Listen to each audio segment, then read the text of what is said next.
Саламатсызбы, Саламат мырза, студиябызга куш келиптирсиз. Мына эртең болуп турган байрамыңыз менен биздин эр жигиттердин, мырзалардын чекти коргогон күнү менен куттуктайбыз. Сизди студиябызга чакырганыбыздын себеби мына акыркы биз билгенден сиз ушул улуттук олимпиада комитетинде жаштайыңыздан 15 жылдан бери эмгектенип келесиз. Анын ичинде бир топ жетекчилер алмашты. Биз жанагы жөжөнү күздө сана дегендей акыркы 5 жылдагы жасалган улуттук олимпиада комитетиндеги иштер боюнча коомчулукка азын-аулак айтып кетсеңиз.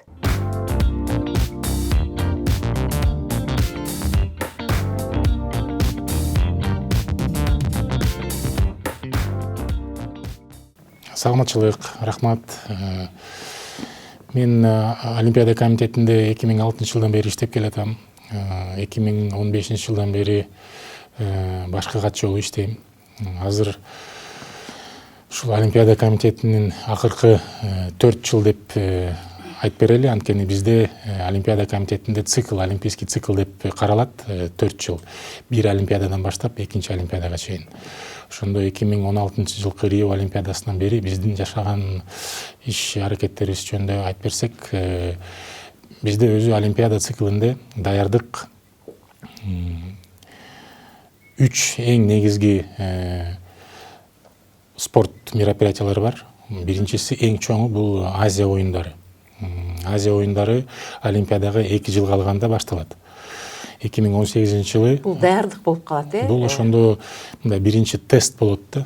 Спорт федерациялары, тренерлер, спортсмендер өздөрү Азия деңгээлине чыгып туруп, биринчи жолу өзүнүн машыккан процесстерин текшерип алышат. Анткени биринчиден биз Азия спортсмендери менен мындай соперник болуп, өзүбүздүн деңгээлибизди текшерсек болот. Ошондо Азия оюндары 2018 жылы Индонезияда, Жакарта шаарында 18 августтан баштап 2 сентябрга чейин өттү.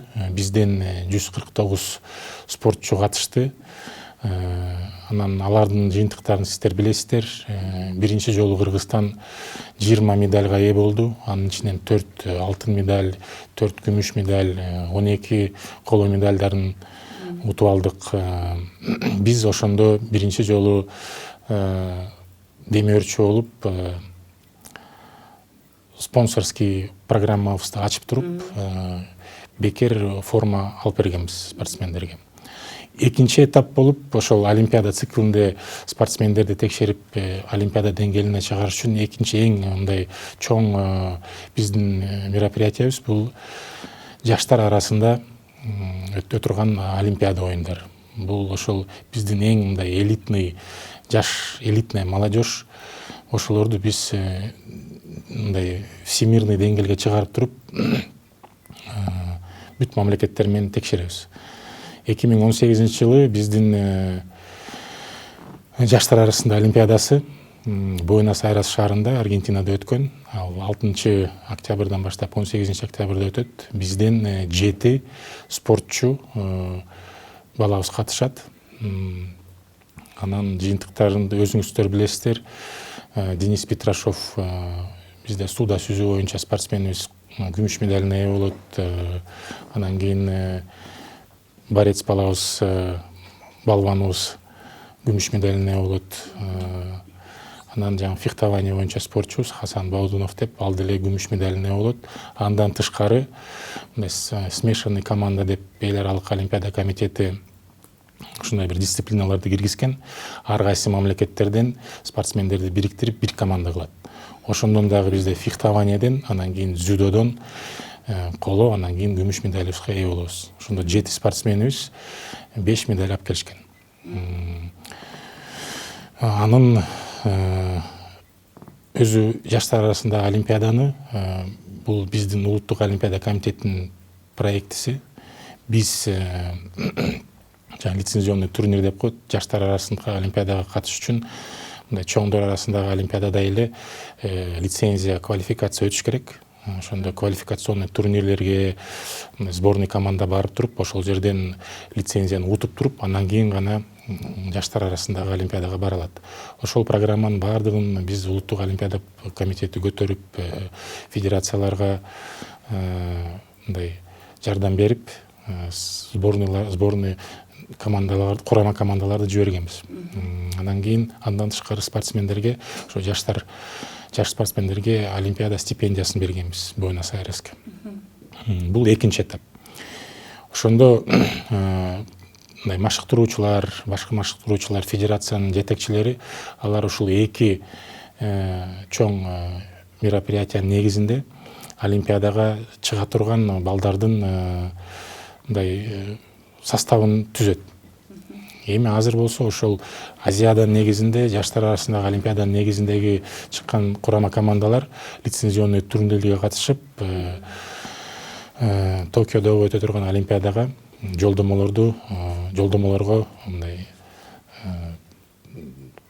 лицензионный турнирлерге катышат. Бул даярдалып жаткан олимпиадага сиздердин оюңуздар боюнча кайсы балдар бүгүнкү күндө жакшы машыктырылды, алар катыша алат? Же алар атайын жолдомо жибергендин негизинде гана барышабы алар? Өзү олимпиадага катышыш үчүн спортсмен жолдомо алыш керек. Квалификациядан өтүп туруп, өзү ушул эл аралык даражадагы спортсменмин деп далилдеп бериш керек. Ошон үчүн лицензионный турнир дегендер квалификацион ошондо гана бара алат. Азыркы күндө бизде 5 жолдомобуз бар. Анан эми мындай прогноз кылганда өзү мамлекеттик спорт боюнча агенттигибиз 21-20 деп прогноз түзүп атышат. Биз деле ошолордун прогнозуна кошулабыз. Биздин байкашыбызча акыркы учурда федерациялар, мисалы үчүн күрөш федерациясы, дзюдо жана башка ушундай түрлөрдүн ичинен кээ бирөөлөрү мындай өнүгүп жакшы нерселерди көрсөтүп жатышат дагы, кээ бирөөлөр дагы деле мындай көп мурдагыдай бир убакта өзүңүзгө болгондой спорт абдан эле артка кетип калбады беле. Ошондогудай эле солгун мамиле жасап жатат да. Сиздин байкашыңызча бүгүнкү күндө ошо алдыда келаткан федерацияларды ким деп айтып бере аласыз? Өзү мындай лидирующий федерация деп айтсак болот. Булар күрөш федерациясы, дзюдо федерациясы, легкая атлетика федерациясы, мындай бүт эле федерациялар аракет жасап атышат. Анан сиз айткандай алардын арасында мындай кыйын Азия деңгээлинде медальдарды алган, жаштар арасында дүйнө чемпионаттарында медаль алган федерацияларды лидирующий федерация деп айтсак болот. Бирок жаңы өсүп келе жаткан федерациялар дагы бар. Аларга дагы биз жардам берип атабыз. Мисалы үчүн колдоо көрсөтүп жатып атабыз. Азыр акыркы 4 жылдык олимпийский циклде биз айта кетсек, жа атуу боюнча федерация, анан кийин триатлон федерациясы. Бул федерацияларга биз колдоо көрсөтүп, эл аралык олимпиада комитети аркылуу проекттерди ачып, анан развитие национальной федерации деген проекттери бар. Ошо биринчи проектини жа атуу боюнча федерация алып туруп, 1 жылдан бери эл аралык федерациядан эксперт келип, аларга жумушту тууралап берген. Азыр болсо триатлон федерациясы ушул программаны колдонуп, эл аралык федерациядан келип, триатлонду дагы өнүктүрөт. Андан тышкары велоспортту айта кетсек болот. Бул жаңыдан жандырылып келе жаткан федерация. Бизде деле пландар бар, аларга дагы жардам беребиз. Эми мындай жакшы федерация, жаман федерация деп айтса болбойт. Бүт эле федерациялар иштеп атышат. Мындай кичине кыйын федерацияларды көрүп, башка федерациялар деле подтягиваются. Ошолорго карап, алар да аракет кылып жатышат. Аракет жасап атышат. Негизи мындай ушу спорт менен биз көбүнчө аралашып иштешип калдык. Биздин өкмөт тарабынан аз акча бөлүнөрү айтылып, бир кезде спорт ошон үчүн артка кетип калгандыгы жөнүндө көп айтылат да. Бүгүнкү күндө ушул улуттук олимпиада комитетине өкмөт тарабынан каржыланышы кандай? Же сиздер өзүңүздөр эле бир спонсорлорду таап, инвесторлорду таап эле ошолор менен иштеп жатасыздарбы? Өзү бул жерде каржы жагы кандай каралат? Каржы жагын караганда биякта туура түшүнүш керек. Мамлекет жактан колдоо болот спортко. Мамлекеттин колдоосу мамлекеттик спорт агенттигине бөлүнөт. Ал жерде мындай аз акча деп айтса болбойт. Акча жакшы эле бөлүнөт. Федерацияларга, анан учебно-тренировочный процесске, соревнованияга катышканга мамлекет тараптан ошол мамлекеттик агенттигине акча жакшы бөлүнөт. Биз тарап болсо, биз улуттук олимпиада комитети, биз общественная организация, биз эл аралык олимпиада комитетинин Кыргызстандагы өкүлүбүз. Биздин бюджетибиз специализировано на олимпиадага даярдык, азиадага даярдык, проект аркылуу, грант аркылуу биз спортсмендерге стипендия беребиз. Мисалы үчүн Токио олимпиадасына 2 жылдан бери биз 10 мыкты спортсмендерге $500 айына төлөп беребиз. Бул олимпиада стипендиясы деп аталат. Азыр 2022 жылы өтө турган Пекин кышкы олимпиадасына 2 мыкты спортчуну аныктадык. Аларга ай сайын $1,500 төлөп беребиз.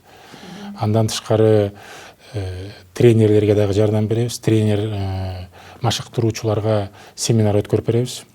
Атайын семинар. Буну биз эл аралык олимпиада комитети менен, эл аралык федерация менен биргеликте тренер курсунун программасын түзүп туруп, ошо дүйнө жүзүндө эң ушул тема боюнча эң кыйын болгон эксперт келип, биздин тренерлерге 1 жума же 10 күн семинар өткөрүп берет.